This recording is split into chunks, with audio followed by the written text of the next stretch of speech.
بسم اللہ الرحمن الرحیم۔ آج ہم سورۃ یونس کی آیت نمبر 17 اور آیت نمبر 18 اس کی تلاوت، اس کا ترجمہ اور اس کی تفسیر پڑھیں گے۔ سب سے پہلے ہم ان کی تلاوت کر لیتے ہیں آیت نمبر 17 اور آیت نمبر 18 کی۔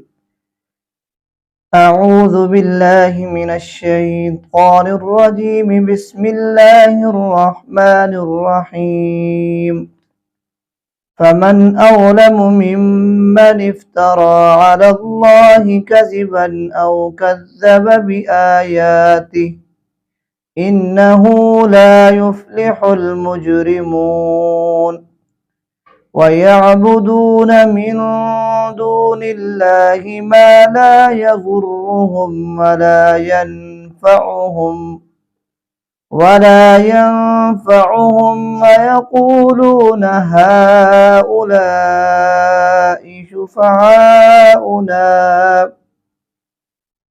ويقولون هؤلاء شفعاؤنا عند الله قل أتنبئون الله بما لا يعلم في السماوات ولا في الأرض سبحانه وتعالى عما يشركون۔ جی دوستو، یہ سورۃ یونس کی آیت نمبر 17 اور آیت نمبر 18 اس کی تلاوت تھی۔ ابھی ہم ان آیات کا لفظی ترجمہ دیکھ لیتے ہیں۔ سب سے پہلے اللہ رب العزت سورۃ یونس کی آیت نمبر 17 کے اندر فرماتے ہیں فامن، فا مطلب پس، من مطلب کون، ازلم بڑا ظالم ہوگا، ممن افترا، ممن تھا اصل میں، ممن اس شخص سے، افترا جو افترا کرے، اللہ اللہ تعالیٰ پر، کاذباً جھوٹ کا، او کذب او مطلب یا کذب جھٹلائے، بآیاتہ اس کی آیات کو، نشانیوں کو، انہو بے شک، لا یفلح المجرمون نہیں فلاح پائیں گے مجرم، نہیں فلاح پاتے مجرم، وَيَعْبُدُونَ اور یعبدون وہ عبادت کرتے ہیں، من سے، دون اللہ اللہ کو چھوڑ کر، اللہ کے علاوہ، مالا ان کی، مالا یضرہم جو، لا یضرہم انہیں نقصان نہیں پہنچا سکتے، ولا ینفعہم اور نہ انہیں نفع پہنچا سکتے ہیں، ویقولون اور وہ کہتے ہیں، ہؤلاء یہ، شفعاؤنا ہمارے سفارشی ہیں، عند اللہ اللہ کے ہاں ہماری شفاعت کرنے والے۔ قل آپ کہہ دیجئے، اتنبئون اللہ کیا تم اللہ کو خبر دیتے ہو، اتنبئو کیا تم اللہ کو خبر دیتے ہو، بما اس چیز کی، لا یعلم جس کو اللہ نہیں جانتا، فی السماوات آسمانوں میں، ولا فی الارض اور نہ زمین میں، سبحانہ اور وہ اللہ پاک ہے، وتعالی اور بلند ہے، اما یشرکون جو کچھ تم اس کے ساتھ شریک ٹھہراتے ہو ان سب سے پاک ہے اللہ تعالیٰ۔ جی دوستو،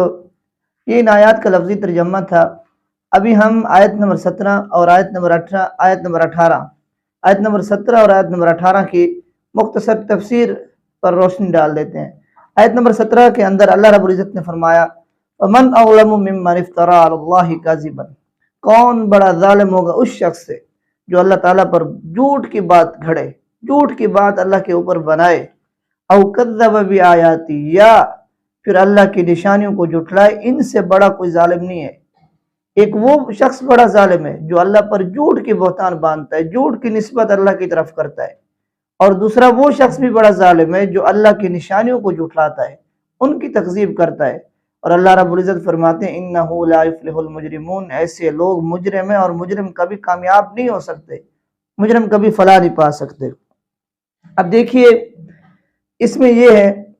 جب حضور صلی اللہ علیہ وسلم انہیں تبلیغ کرتے تھے، نبوت کے پیغام پہنچاتے تھے، تو کافر یہ سمجھتے تھے کہ معاذ اللہ یہ اپنی طرف سے کہہ رہے ہیں۔ اس سے پیچھے والی آیات میں بھی یہی تھا، وہ مطالبہ کرتے تھے کہ آپ کوئی اور قرآن لے آئیں یا اس قرآن کو تبدیل کر دیں۔ گویا وہ یہ سمجھتے تھے کہ یہ اپنی طرف سے حضور نے قرآن بنایا ہے، اور گویا یہ خود ہی اس کی اپنی گھڑی ہوئی باتیں ہیں۔ تو اس کا جواب دیا جا رہا ہے کہ اگر معاذ اللہ حضور صلی اللہ علیہ وسلم نے یہ باتیں خود بنائی ہیں اور اللہ کی طرف منسوب کر دی ہیں کہ اللہ مجھے کہتا ہے، اللہ حکم دیتا ہے، نسبت اللہ کی طرف کر دیے، تو پھر معاذ اللہ یہ تو بڑے ظالم ہے۔ ہر وہ شخص ظالم ہے جو اللہ کی طرف جھوٹ کی نسبت کرتا ہے، جھوٹ باندھتا ہے اللہ تعالیٰ کی ذات پر، اور یقیناً اللہ کے پیغمبر ایسے نہیں ہے، وہ تو اللہ کے بھیجے ہوئے رسول ہیں، وہ اللہ کے پیغمبر ہیں، وہ کیسے اللہ پر جھوٹ باندھیں گے؟ تو یقیناً وہ جو دعوت دیتے ہیں، جو تبلیغ کرتے ہیں، وہ اللہ کی طرف سے ہوتی ہے۔ آگے فرمایا او کذب بآیاتی، جب حضور تو ظالم نہیں ہے، حضور نے اپنی طرف سے اللہ پر جھوٹ نہیں باندھا، او کذب بآیاتی، دوسرے نمبر پہ اے مشرکین مکہ، اے کافرو، تم بڑے ظالم ہو، تم اللہ کی نشانیوں کو جھٹلاتے ہو، تم اللہ کی نشانیاں دیکھ چکے ہو، تم واضح آیات دیکھ چکے ہو، اس کے بعد اللہ کی نشانیوں کو جھٹلاتے ہو، تو سب سے بڑے ظالم تم ہو، اور جو ظالم ہے وہ مجرم ہے، اور انہ لا یفلح المجرمون، مجرم کبھی فلاح نہیں پائے گا۔ اس سے آگے والے آیت وَيَعْبُدُونَ مِن دُونِ اللَّهِ، اس میں اللہ رب العزت فرما رہے ہیں کہ وہ لوگ عبادت کرتے ہیں اللہ کو چھوڑ کر ایسی چیزوں کی ما لا یضرہم ولا ینفعہم، جو نہ ان کے نقصان کے مالک ہیں نہ ان کے نفع کے مالک ہیں، ان کو چھوڑیے۔ وہ جو اللہ کے ساتھ شریک ٹھہراتے ہیں، وہ بت وغیرہ، وہ صنم، وہ اپنے بھی نفع نقصان کے مالک نہیں ہے، تو ان لوگوں کو کیا نفع پہنچائیں گے، ان کو کیا نقصان پہنچائیں گے، ان کا کیا کام کریں گے جب وہ اپنی جگہ سے نہیں ہل سکتے۔ اور پھر جب وہ بتوں کی عبادت کرتے تھے، ان کا عقیدہ یہ تھا کہ ان کی حالت دیکھیے، وہ بولتے تھے کہ بھئی اللہ کیا ہمارے سفارشی ہیں، ہم بھی مانتے ہیں اللہ ایک ہے، بڑا خدا ایک ہے، لیکن وہ بڑا خدا آسمانوں پر ہے، زمینوں پر ہے، یہ ہمارے بت، یہ جو بت ہیں، یہ ہماری سفارش کریں گے اللہ کے ہاں۔ بڑا خدا وہی اللہ ہے جس نے زمین پیدا کی، آسمان پیدا کیے، مگر ان بتوں کو ہم اس لیے خوش رکھتے ہیں کہ یہ خدا سے سفارش کرائیں گے اور ہمارے دنیا میں بھی کام کروائیں گے اللہ تعالیٰ سے، اور موت کے بعد کی اگر زندگی ہوئی، مانتے نہیں تھے، اگر موت کے بعد دوبارہ زندگی ہوئی تو وہاں بھی اللہ سے سفارش کریں گے۔ تو اب دیکھیے وَيَقُولُونَ هَؤُلَاءِ شُفَعَاؤُنَا عِندَ اللَّهِ، یہ اللہ کی ہماری سفارش کرتے ہیں۔ اللہ فرماتے رہے قُلْ أَتُنَبِّئُونَ اللَّهَ بِمَا لَا يَعْلَمُ، تم اللہ کو ایسی چیزوں کی خبر دیتے ہو جو اللہ بھی نہیں جانتا، فِي السَّمَاوَاتِ وَلَا فِي الْأَرْضِ، یعنی جو تم کہتے ہو کہ یہ بت اللہ کے ہاں ہماری سفارش کرتے ہیں، اللہ کے علم میں تو نہیں ہے،